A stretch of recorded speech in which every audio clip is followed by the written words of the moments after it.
Nouvelle convocation du tribunal de l'actualité. Ravi de vous retrouver sur les antennes des médias leaders Truth TV et Watt FM. Bien le bonjour à vous qui nous faites l'amitié de nous suivre sur les plateformes Facebook et YouTube. Je suis Adam Scalet Ouedraogo, président de ce tribunal. Mesdames, messieurs, bonjour. Bonjour, messieurs les juges. Bernard Bourma, Geoffroy Vaha, bienvenue. Bonjour, président Ouedraogo. Bonjour, juge Vaha. Bonjour, madame, messieurs. Bonjour, juge Bourma. Bonjour, président. Bonjour, auditeurs et téléspectateurs. Si la sécurité est une mission régalienne de l'État, aucune politique ne peut être menée en écartant les citoyens de sa conception et de son exécution. Et la victoire contre le terrorisme passe par une union sacrée, un sursaut collectif et patriotique des fils et filles de la nation. Celui que nous recevons ce matin au tribunal de l'actualité l'a bien compris. Il a consigné sa contribution dans un livre intitulé « Rien de nouveau sous le soleil ». Nathanaël Tapsoba, puisque c'est de lui qu'il s'agit, est sur ce plateau. Il est expert en gestion des catastrophes naturelles, humaines et technologiques. Bonjour et bienvenue à la barre du tribunal de l'actualité. Bonjour et merci pour l'invitation. L'échange avec les juges, ça sera juste après les avant-propos.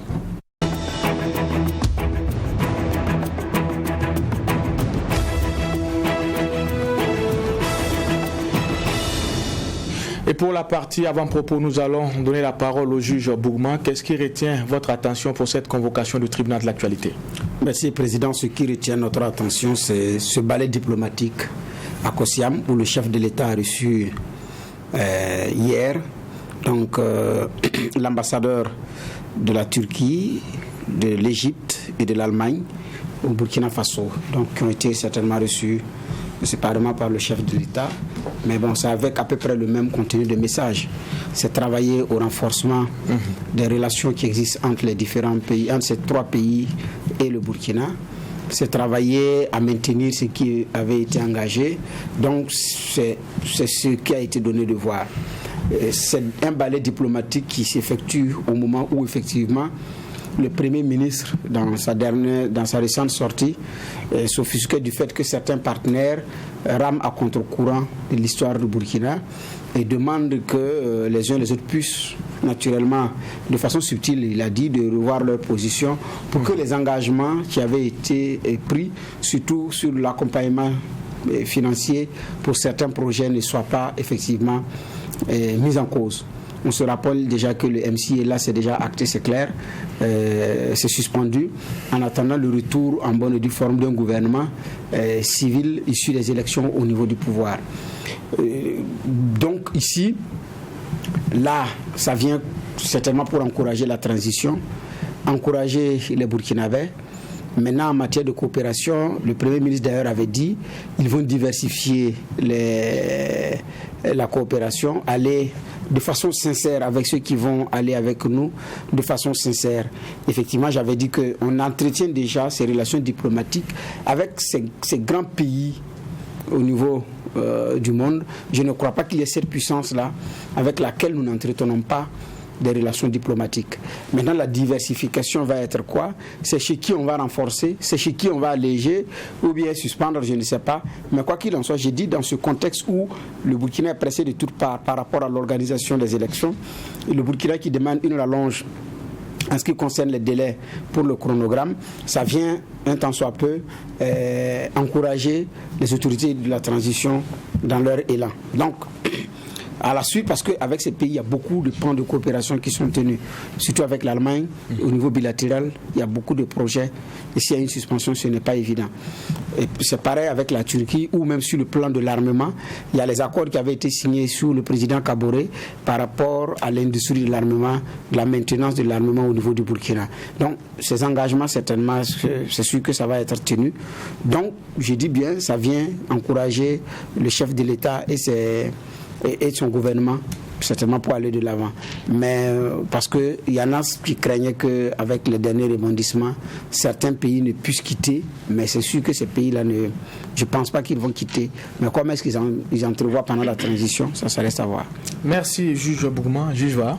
Oui, merci président. Moi, mon avant-propos va concerner la question des dépôts des dossiers de titres miniers et autorisation. On l'avait abordé hier en premier sujet parce qu'il y avait eu un communiqué datant du 3 mai, qui en tout cas visiblement était de la direction générale du cadastre minier et qui informait de la fin de la mesure de suspension de la réception des dossiers justement de demande d'octroi de titres miniers et autorisation. Et on a vu une autre sortie le même jour, donc quelques heures après, cette fois-ci du ministère des Mines et des Carrières, qui lui indiquait que quand bien même ce communiqué serait signé par le directeur général du cadastre minier, Napougarim Zabri plutôt, le ministère apporte un démenti formel à ce communiqué, et c'est donc la formulation qui a été trouvée. Mais quand on regarde, ça cache mal aussi pour moi un genre de malaise, parce que on a l'impression que à travers le mot qui est choisi, les termes, quand bien même le communiqué serait signé du directeur général du cadastre minier, ça veut bien dire que le document qui a circulé n'était pas faux. Ça a vraiment été signé sûrement par ce directeur-là. Il est nommément cité d'ailleurs dans la note informative du ministère. Est-ce que ça veut dire qu'il y a le torchon qui brûle entre le ministre et ce directeur-là? C'est des questions qu'on pourrait se poser. Mais en tout cas, il y a que, selon la même note d'information, c'est que des mesures sont en train d'être prises pour une réouverture du cadastre minier afin que les dépôts des dossiers, des titres miniers et autorisations puissent donc se reprendre, disent-ils, avec sérénité. Mais en tout cas, en attendant, avec les deux communiqués qu'on a vus, il y a un malaise, il y a un mal-être au sein du ministère. On espère que ça va se régler très vite. Mais en même temps aussi, il faut qu'on se rappelle de ce qui était sorti des commissions d'enquête parlementaire. C'était vraiment flagrant. Et ce qui était ressorti, il y avait par exemple la question de l'attribution des titres miniers qui se faisait, en tout cas qui était assez marquée d'irrégularité. Il y avait l'importante spéculation constatée sur les permis de recherche, et puis il y avait la multiplicité des acteurs plutôt dans le traitement des demandes. Tout cela, en tout cas, n'était pas un bon écosystème dans lequel on pouvait évoluer. Est-ce que ça a été réglé? Est-ce qu'ils ont travaillé vraiment à changer la donne? On ne peut pas rouvrir dans le même contexte, et on espère que tout cela a été fait comme travail. C'est ce qu'on pourrait souhaiter, parce que même si le Burkina Faso aujourd'hui voit des mines en train de fermer, pour que ce soit quelque chose de bénéfique pour nous, il faudrait que si on accorde encore une fois des titres miniers, des autorisations, que cela se fasse dans les règles de l'art et pour le bien du Burkina à la fin. Je pense que ça, c'est le plus important. Merci pour ces avant-propos. Nous allons également dire merci à l'équipe de réalisation de cette émission, le Tribunal de l'actualité, qui nous permet d'être ensemble en direct et en simultané sur les antennes des médias leaders True TV et Watt FM. Nathanaël Tapsoba est notre convoqué du jour. Il est expert en gestion des catastrophes naturelles, humaines et technologiques. La gestion humanitaire à l'épreuve du terrorisme, en tout cas, c'est le thème retenu et qui va servir d'axe pour, en tout cas, les débats une fois de plus. Bienvenue sur ce plateau, Monsieur Tapsoba. Oui, bonjour encore. Alors, je l'ai dit, vous êtes expert en gestion des catastrophes naturelles. Parlant de catastrophes naturelles, on se rappelle de ce qui a été donné, à savoir ce communiqué-là qui interpellait les autorités et qui annonçait de fortes pluviométries pour cette saison, en tout cas pour l'année 2022, et cela aussi avec des risques d'inondation. Quand vous regardez ce type de prévision et également ce qui s'est passé le 1er septembre 2009, est-ce que vous pensez en tant qu'expert que le Burkina Faso a suffisamment tiré leçon de ce qu'on a connu comme catastrophe cette année-là? Je dirais, l'État fait des efforts en matière de gestion des crises, mais aussi il faut se rendre compte que le système de gestion appliqué par l'État n'est pas suffisant. Parce que quand il y a manque de plans, malgré les prévisions météorologiques, l'État vient après pour résoudre ce problème. Il aurait fallu une planification. À partir du moment où les météorologues disent que voici ce qui est projeté pour cette saison pluvieuse, l'État doit, en collaboration avec les populations concernées, qui sont les premières victimes, l'État doit faire un plan d'urgence. Le plan d'urgence ne se fait pas quand le sinistre est là. le plan d'urgence se prépare pour permettre aux populations, effectivement, si ça arrive, comment est-ce que les populations doivent s'y prendre. Mais ce n'est pas quand la crise est là ou bien quand l'inondation est là qu'on va développer des plans. En développant les plans, cela ne veut pas aussi dire que c'est ce qui sera automatiquement utilisé, mais ça permet aux techniciens et aux secouristes et autres spécialistes qui doivent être en première ligne, ce qu'ils appellent dans le jargon frontline, ceux qui sont en première ligne, d'être préparés pour secourir les populations et aussi aux populations aussi d'être préparées aux risques d'inondation qui peuvent survenir. Mais malheureusement, dans nos pays, cela n'est pas possible. On ne peut pas empêcher des morts, mais on peut réduire le nombre de victimes. Et c'est en faisant des plans, une planification, pour dire, OK, si il devrait y avoir une inondation de niveau 3, qu'il devrait y avoir au moins 100 morts, on peut réduire le nombre de morts et le nombre de dégâts à 5 ou 10 personnes au lieu de 100. Et s'il devrait y avoir 100 bâtiments détruits, on peut réduire le nombre de bâtiments à être détruits par l'inondation à 2 ou à 5 tout au plus. Et c'est ça, cette prévision et cette planification, il y a des ratés au niveau gouvernemental, il y a des ratés au niveau de la population, parce que la population elle-même ne comprend pas. Il faut sensibiliser la population, il faut montrer à la population ses droits et ses devoirs. La population attend tout de l'État, mais l'État ne peut pas tout faire. Il faut que la population elle-même s'y mette. Moi, souvent, ça m'écoeure quand je regarde dans la ville de Ouagadougou des gens qui peuvent mettre des milliards pour construire un bâtiment à usage de logement. Mais la voie est impraticable. Et ils roulent avec des V8. Mais ils sont prêts à mettre des milliards pour se construire un truc, mais dégager des carnivaux. Ils ne sont même pas prêts à cotiser entre eux pour faire une voie bitumée ou bien dégager des carnivaux. Ils attendent tout de l'État. Mais le matos qu'ils ont construit là, ce n'est pas l'État qui a construit ça. Au moins, si tu peux mettre 1 milliard dans un bâtiment, dégage 100 millions pour ne serait-ce que débalayer la route, même si tu ne peux pas mettre du goudron. C'est une contribution, ça va aider eux-mêmes qui sont résidents là-bas et ça va aider d'autres personnes. D'accord. Question de généralité, Juge Bouma.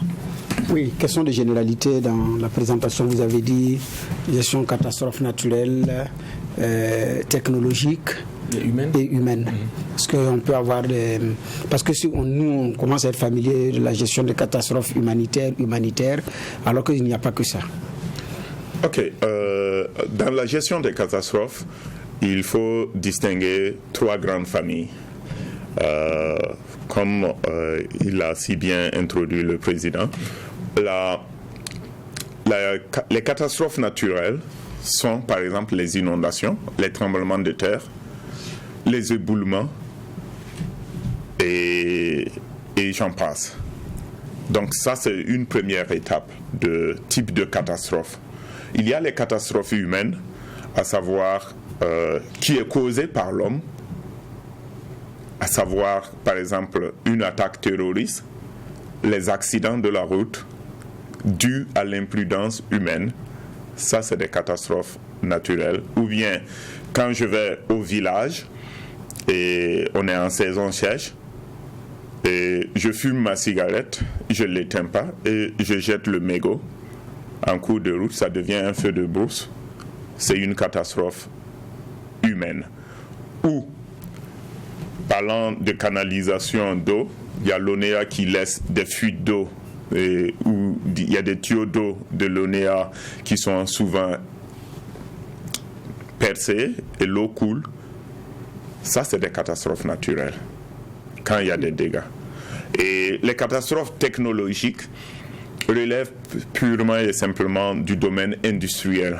À savoir, par exemple, si dans ce studio, nous avions des installations électriques et ces installations électriques, un court-circuit arrive dû au fait que les installations n'ont pas été faites dans les règles de l'art ou dû à une imprudence quelconque.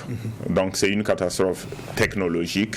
Les plus récentes catastrophes technologiques, on pourra parler de Tchernobyl ou bien de Fukushima, de la centrale nucléaire du Japon.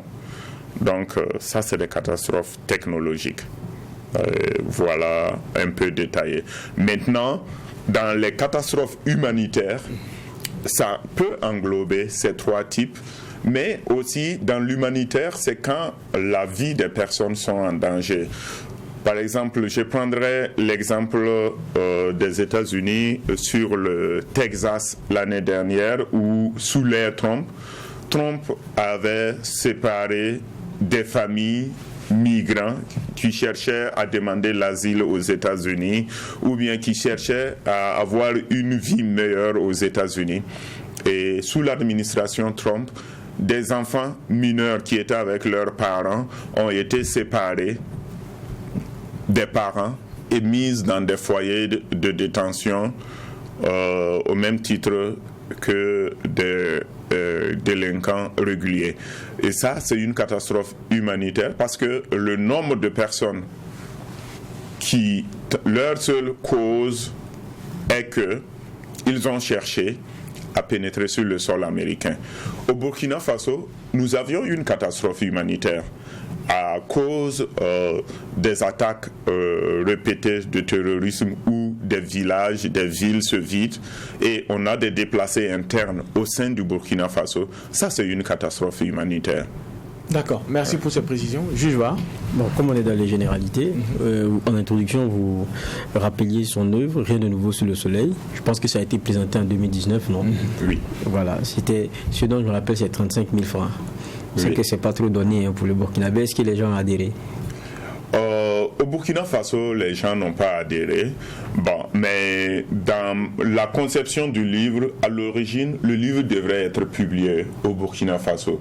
Mais il y a eu des circonstances que je me réserve de ne pas évoquer sur ce plateau qui ne m'ont pas permis d'éditer le livre au Burkina et de reformuler même le contenu du livre. Parce que le contenu du livre a été reformulé pour qu'un élève du CE1 ou du CM1 puisse comprendre les dangers qu'il y a autour de ça. Et compte tenu de ça, le livre a été publié aux États-Unis en français et en anglais. Et le papier utilisé est un papier spécial. Parce que aux États-Unis, le livre qui a été publié, en fait, n'est pas un livre. Ici, on l'appelle livre, mais aux États-Unis, on l'appelle un manuel de formation. D'accord. Voilà, c'est un manuel de formation. Et dans les standards d'impression aux États-Unis, pour faire un manuel de formation, on utilise du papier spécial. Je ne sais pas si vous aviez eu l'occasion de regarder le livre. Vous verrez que ce n'est pas le même papier qu'on utilise au Burkina, c'est un papier spécial. Donc c'est ce qui a expliqué les coûts. Ce qui a expliqué le coût. Et au Burkina, bon, aux États-Unis, le livre fait $35.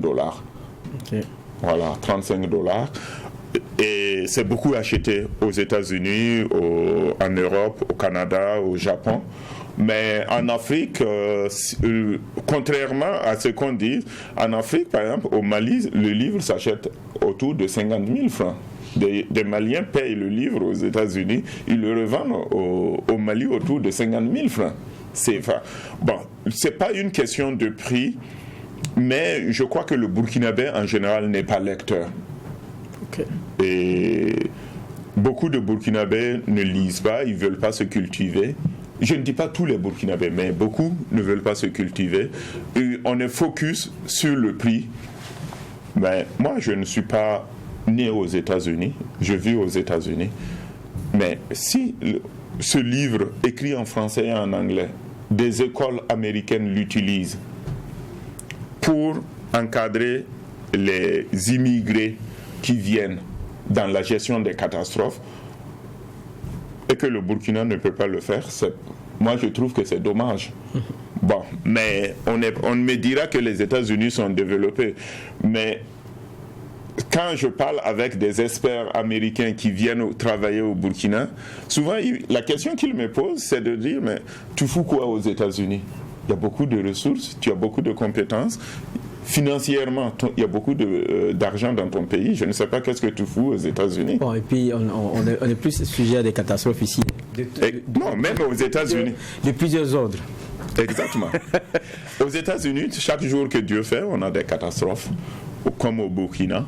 Mais le nombre de victimes, on arrive à les réduire parce qu'on a la planification, on a des plans d'urgence qu'il faut toujours réactualiser en fonction des situations. Il y a eu aussi des catastrophes. Quand on prend Katrina sous le président Bush et aux États-Unis, il n'y avait pas de plan.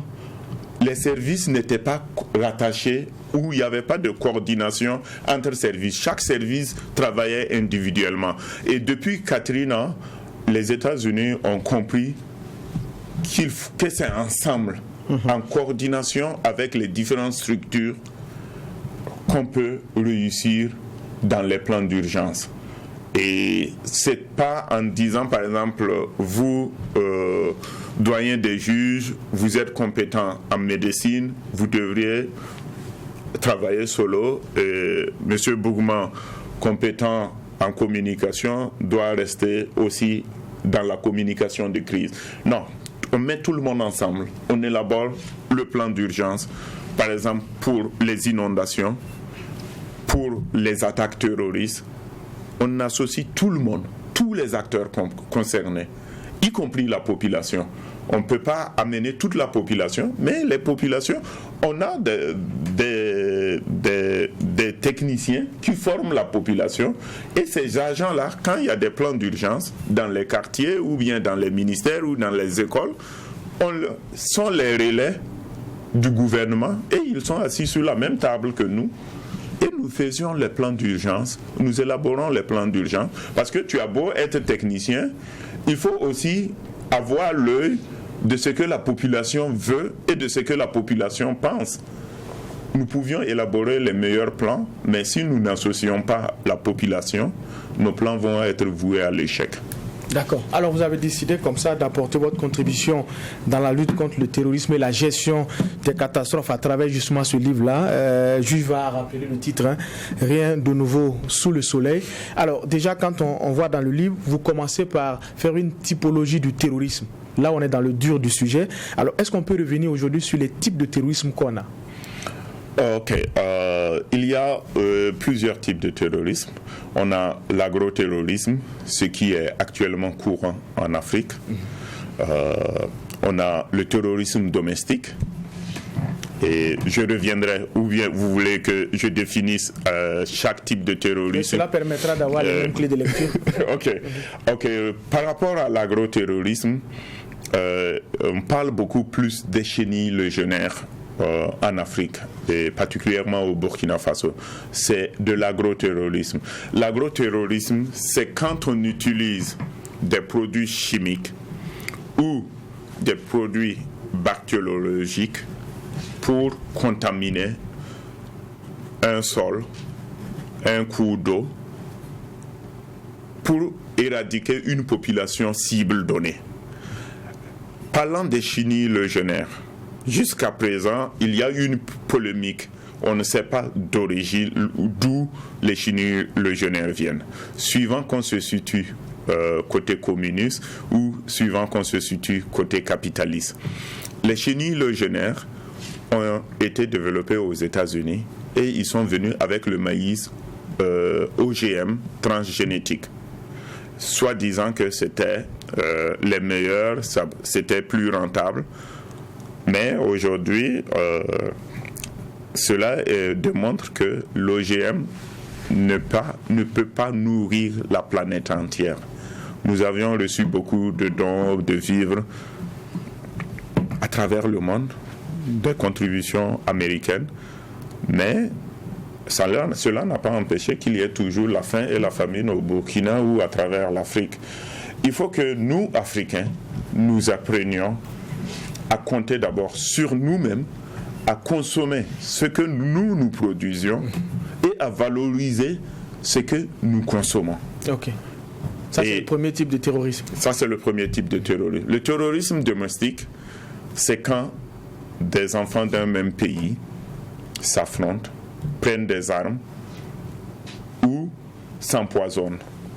Et au Burkina, nous avions l'illustration. Ce qui se passe au Burkina, même s'il y a des forces extérieures qui sont associées, la plupart des attaques terroristes sont des enfants burkinabés qui sont rentrés en rébellion avec l'autorité de l'État ou qui sont rentrés en rébellion pour se venger pour X ou Y raison.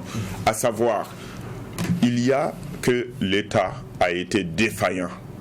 Quand je dis que l'État a été défaillant, beaucoup de personnes ont profité de leur situation avantageuse au sein de la fonction publique pour brimer d'autres citoyens. Et cette frustration et ces brimades-là ont amené des Burkinabés à se soulever contre d'autres Burkinabés. Et ça, c'est ce que nous appelons le terrorisme domestique. C'est un peu répandu, même aux États-Unis. Vous trouverez que tous les jours que Dieu fait, vous entendrez qu'il y a eu une fusillade dans un service, il y a eu une fusillade dans un mall. C'est du terrorisme domestique. Et l'autre type de terrorisme aussi, qu'on ne parle pas beaucoup, le terrorisme intellectuel. Les intellectuels ou nos soi-disant fonctionnaires sont à l'origine, sont des vrais terroristes. Souvent on dit c'est celui qui n'a pas à manger, il a été embrigadé, il a fait fausse route. Non, celui qui est assis dans les services là, les vrais terroristes c'est eux. Les gens pourront dire tout ce qu'ils veulent, mais quand les gens monnaient leurs services pendant qu'ils sont payés par l'administration, par l'argent du contribuable, c'est du terrorisme d'État. Chacun de nous doit faire son travail sans ne pas monnayer. Demander, par exemple, si je viens voir Bernard pour un acte, ou bien juge Ouaha en circulation m'arrête, et je dois donner 2000 francs à un policier ou à un agent de force de défense et de sécurité pour pouvoir circuler, c'est du terrorisme d'État. Ça s'appelle la corruption? Non, c'est du terrorisme intellectuel. C'est la corruption à part, mais dans le jargon technique, c'est du terrorisme intellectuel. Parce que les gens refusent de faire ce pourquoi ils sont payés. Quand vous prenez la voie, j'ai voyagé récemment à l'intérieur du Burkina, ça m'intrigue cette histoire de contrôle des cars où les passagers descendent pour le contrôle. Et si ces passagers-là veulent attaquer le Burkina, ils n'ont pas besoin de prendre le car. Moi, ce qui m'intrigue, les véhicules dits personnels, aucune personne, aucune force de défense et de sécurité ne contrôle les véhicules personnels. C'est de l'injustice, c'est du terrorisme intellectuel. Parce qu'ils peuvent soutirer 2000, 3000 pour quelqu'un qui n'a pas une pièce d'identité. Mais moi, j'ai chargé du matériel, j'ai roulé de Ouaga à Banfora. On n'a jamais ouvert mon coffre pour regarder qu'est-ce qu'il y a dedans. Je suis assis dans la voiture avec une arme. On n'a jamais demandé. Quand j'arrive, allez-y. Ça, c'est pas... Et on dit qu'on lutte contre le terrorisme. Les terroristes comprennent ça. Les terroristes comprennent ça. Quand ils vont se déplacer, ils n'ont pas besoin de prendre les transports publics. Ils ont juste besoin d'avoir un truc personnel où ils ne vont pas être contrôlés. je crois que si on veut réellement lutter contre le terrorisme, si on commence à contrôler les véhicules personnels à chaque entrée de chaque ville, il y aura moins de problèmes. Bien sûr que nos frontières sont poreuses, nos villes sont poreuses, mais il y a beaucoup de matériel qui rentre clandestinement à travers les véhicules personnels, les explosifs, le carburant et autres. Mais personne ne dit mot pour ça. D'accord. Monsieur le juge, on a déjà les typologies, également des bribes, des pistes de solutions pour lutter contre le terrorisme. Réaction aux questions? Oui. C'est vrai aussi que lorsqu'on parle de la question de ce terrorisme-là, je ne sais pas si vous l'avez abordé, lors de mes recherches, j'ai vu, comme vous aussi soumis à des homonymes parfaits, sur la question, par exemple, de la radicalisation. C'est des choses qui viennent aussi petit à petit lorsqu'on parle de terrorisme, parce qu'il y a le fait religieux aussi qui est au cœur, mais chez nous on en parle difficilement, on est très, très comment dire ça, on le prend comme si on marchait sur des œufs. C'est de la prudence qui est objective, ou bien vous pensez qu'on a tort? Non, je l'aborde dans mon livre. La religion a une part de responsabilité dans ce que nous vivions, parce que il faudrait remarquer que le guide religieux a une forte influence sur ses fidèles. Même aujourd'hui, on parle du terrorisme, on voit simplement le monde musulman. Mais il y a des protestants qui sont terroristes. Ils ne croient qu'à ce que leur pasteur les a dit. Il y a des protestants aujourd'hui, tout ce que le pasteur dira, ils le suivent comme parole d'évangile.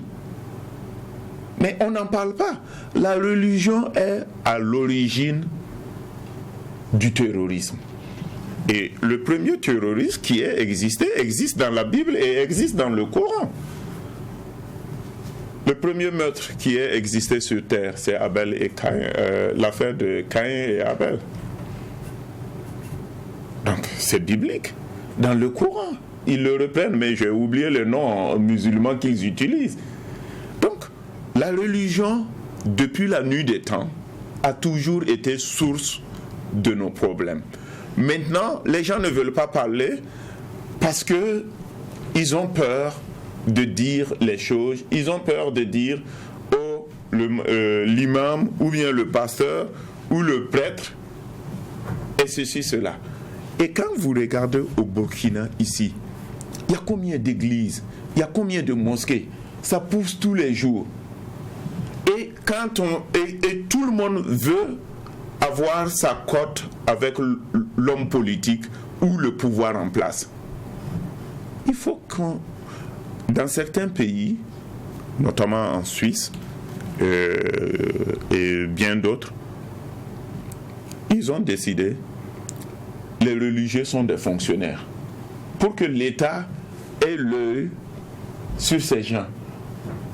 Et aussi suite aux expériences, par exemple, que ces pays ont vécues, parce que dans ces pays aussi, ils ont vécu la guerre civile, ils ont vécu le terrorisme domestique, et ça a amené l'autorité de l'État à repenser comment gérer ce phénomène.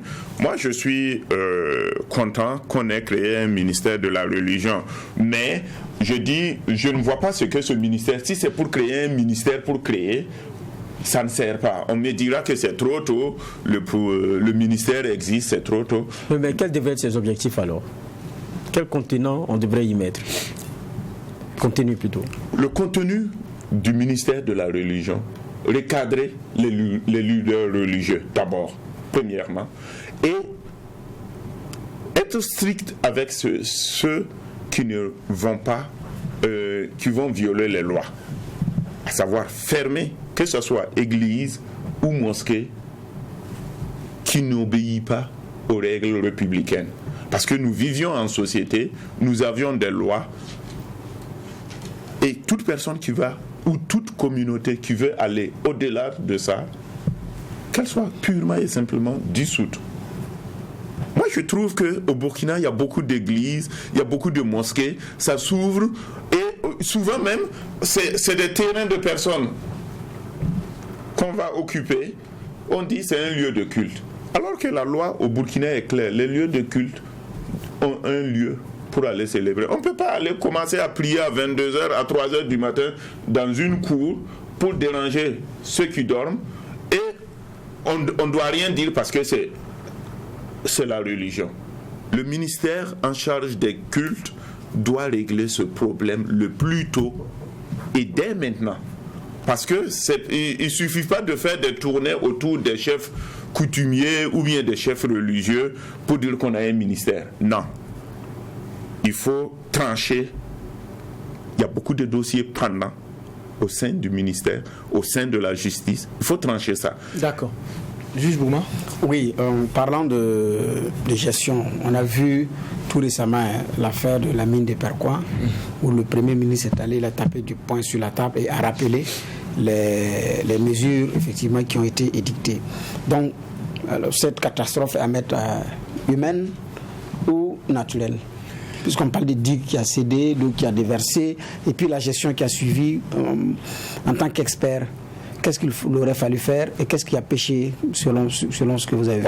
De prime abord, je n'ai pas tous les données, mais ce que j'ai suivi dans les médias et ce qui revient régulièrement, si je me base sur la déclaration du Premier ministre, il dit qu'il y a eu des défaillances.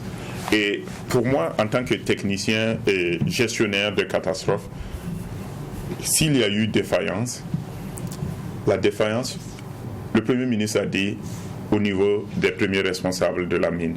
Mais je crois que l'État burkinabé aussi a une part de responsabilité. Parce que depuis qu'on parle du boom minier au Burkina, tout ce qui intéresse l'État burkinabé, c'est qu'il y a tant de milliards qui est rentré dans les caisses de l'État. La gestion des risques, où il y a même pas eu, je ne sais même pas s'il y a eu un schéma directeur pour dire, pour autoriser une mine à s'ouvrir, il faut un plan. Est-ce qu'il y a eu un plan d'urgence en cas de catastrophe? Il faut évacuer. Même s'ils disent qu'il y a eu des explosifs qui ont été faits et que c'est une erreur humaine, je suis d'accord, on peut la classer dans l'erreur humaine. Mais à l'origine, il y a eu une pluie qui est venue. Et à la suite de cette pluie, depuis 2 semaines, on n'arrive même pas à évacuer l'eau. Et pour moi, ça veut dire qu'il n'y a même pas de plan d'urgence. S'il y avait un plan d'urgence, on n'allait même pas mettre 2 semaines pour évacuer ça. Il y a des ratés sur le plan de la gestion des crises. On ne met pas un plan d'urgence quand la catastrophe arrive. Le plan d'urgence, comme je l'ai dit, le plan d'urgence se fait avant la catastrophe. Si actuellement les gens sont en train de tâtonner, et ça on n'appelle pas un plan d'urgence, c'est du tâtonnement, parce que ça fait 2 semaines, on n'arrive même pas à évacuer l'eau dans les galeries. Dans les galeries. Donc ça c'est du tâtonnement. S'il y avait un plan, on n'en serait pas là. À la limite, même s'il y avait un plan, en 2-3 jours, on devrait être en mesure, parce qu'on avait déjà fait des exercices, on avait fait les exercices de simulation pour voir si on a de l'eau à tel niveau. Et généralement, on prend le plus haut. Même s'il y a moins, on prend toujours le plus haut. Et on se dit, bon, si par exemple, il y a 3000 mm d'eau tombée en une journée et que l'eau rentre dans les galeries, qu'est-ce qu'il faut faire? La pluie qui est tombée là ne vaut même pas 100 mm d'eau. Et c'est rentré dans les galeries. Donc ça veut dire ce que ça veut dire. Il n'y a pas de plan d'urgence, il n'y a pas de plan d'évacuation. Et l'État a laissé faire parce que ce qui intéressait l'État burkinabé, c'est gagner des milliards. En la matière, pardon, vous interrompez. En la matière, qu'est-ce que l'État aurait dû faire? L'État, avant l'ouverture d'une mine, l'État aurait dû demander un plan d'urgence. Plan d'urgence, il y aura plusieurs plans. Un plan en cas d'attaque terroriste, un plan en cas d'inondation, un plan en cas d'éboulement et former, faire des exercices de simulation. Comme ça, le personnel sait, s'il y a telle chose qui arrive, voilà où est-ce que je peux aller et voilà les mesures prises. Et cette formation-là et ce plan-là doit être fait en collaboration avec les sapeurs-pompiers, en collaboration avec les forces de défense et de sécurité et en collaboration avec la population de la zone située et des travailleurs qui sont les premiers concernés. Mais tout ce qui intéresse l'État burkinabé, c'est nous avions enregistré, et c'est le discours que je suis à chaque fois à la télé, l'État burkinabé a encaissé tant de milliards suite au boom minier. Mais il y a un problème qui est là. Quand ces mines se ferment, le préjudice écologique, l'État n'est même pas en mesure de réparer ces préjudices. Regardez la mine de Poura, regardez les autres mines, c'est fermé. Mais combien les populations sont en train de souffrir? Quand nous, on était petits, on n'entendait pas parler de cancer comme aujourd'hui. Le cancer est récurrent actuellement au Burkina. Et il risque même de devenir la première source de décès après le paludisme. Le cancer risque de détrôner. Mais tout ça, c'est dû à quoi?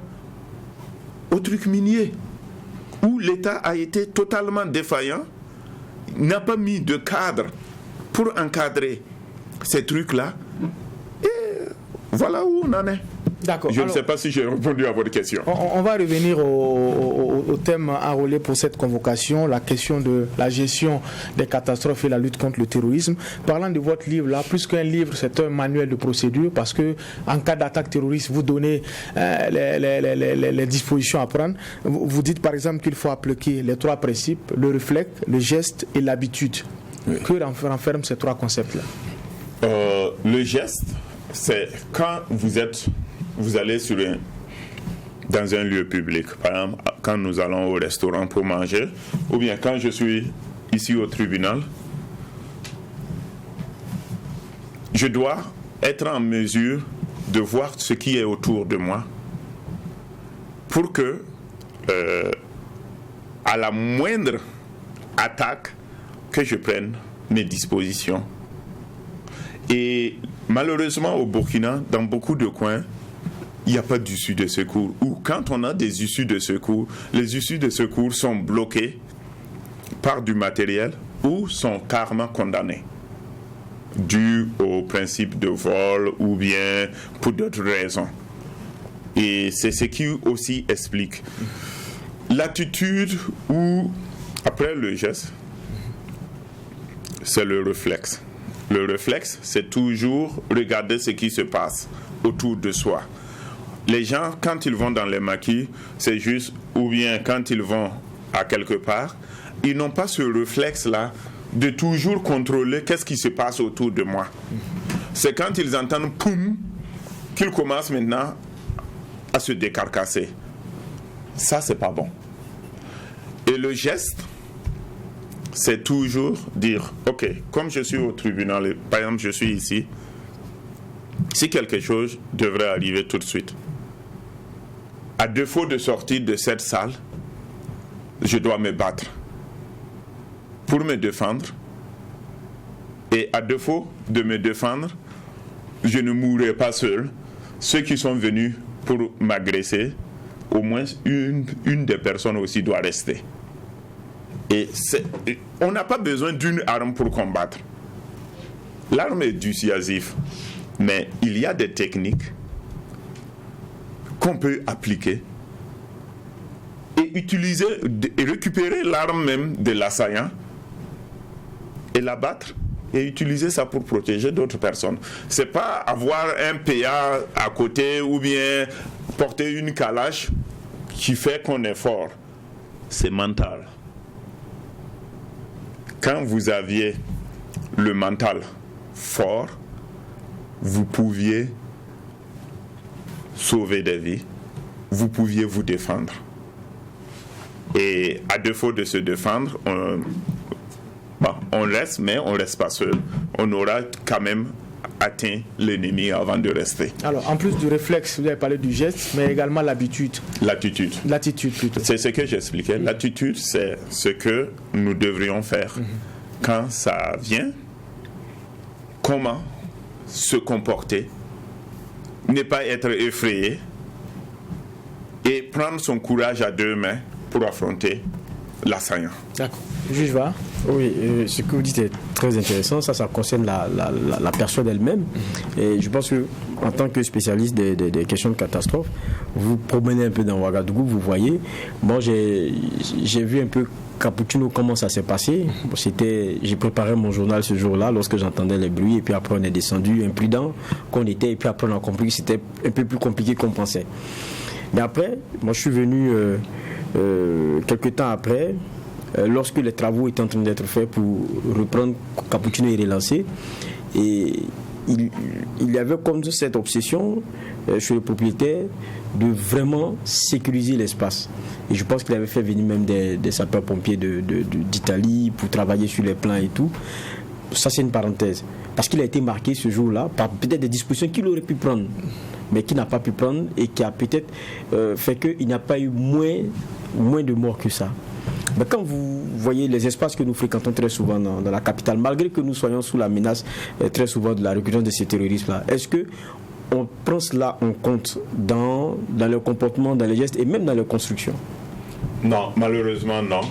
Et bon, excusez-moi, mais ça ne veut pas dire que je suis là pour condamner l'État burkinabé ou parler mal de l'État burkinabé.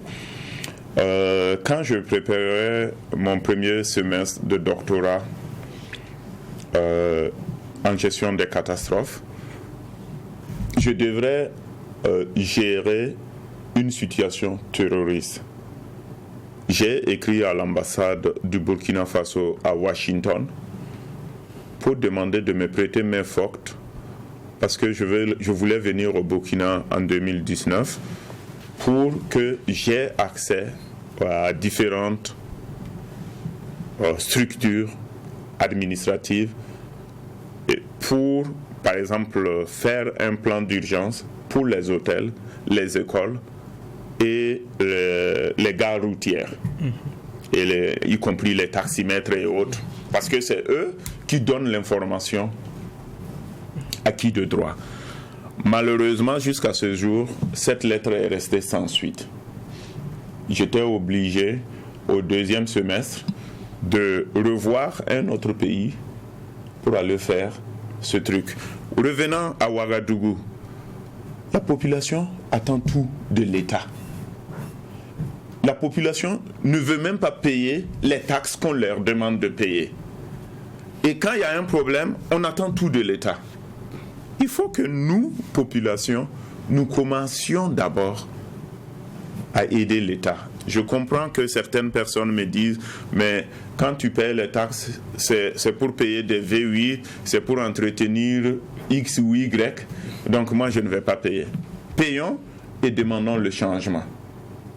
Si nous payons et nous exigeons de l'État, voilà l'argent que moi j'ai donné, voilà ce que je demande des comptes à l'État, je crois qu'il y aura un changement.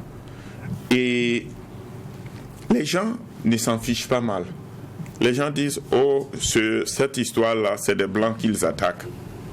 Et je le dis dans le livre, il y a quelques années, quand on parlait de terrorisme, les gens voyaient Israël et Palestine, ou bien les gens voyaient l'Occident. Mais c'est une réalité dans nos pays aujourd'hui. Donc, il faut que les gens aient conscience que ce qui se passe ailleurs aura tôt ou tard des répercussions sur nous. Et qu'il faut que nous cultivions. L'autre aspect, quand vous regardez les fonctionnaires, beaucoup de fonctionnaires, une fois qu'ils ont eu le concours de la fonction publique, ils rentrent, ils ne cherchent plus à se cultiver, ils ne cherchent plus à s'enrichir sur le plan intellectuel. Il est assis, il sait qu'à la fin du mois, il va avoir un truc. Moi, aux États-Unis, même si je suis fonctionnaire du gouvernement américain, j'ai un contrat renouvelable tous les 2 ans.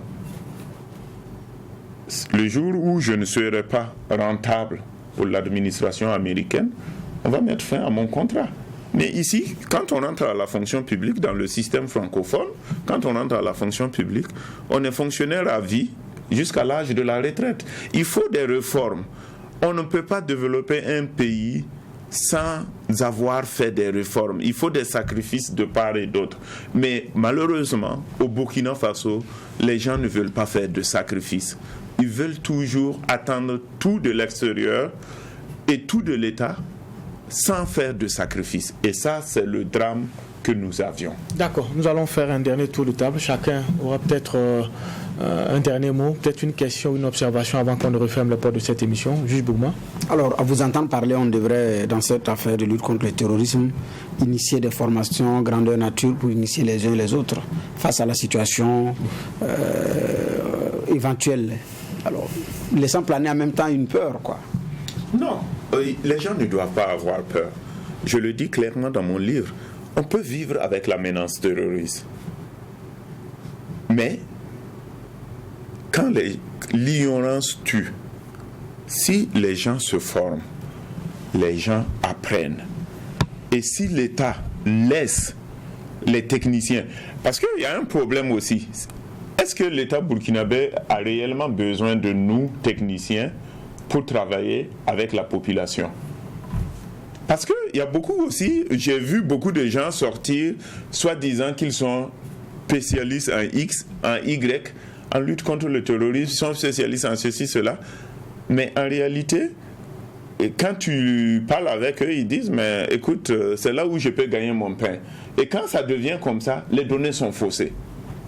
Les données sont faussées parce que le terrorisme que le Burkina vit, ou que le Mali ou le Niger vit, et que les autres pays sont en train d'être gagnés par cela, ne doivent pas être source de gagne-pain pour tout le monde. J'ai l'impression qu'au Burkina, il y a des gens même qui ne veulent même pas que le terrorisme finisse parce qu'ils mangent et ils vivent de ça. Ah bon?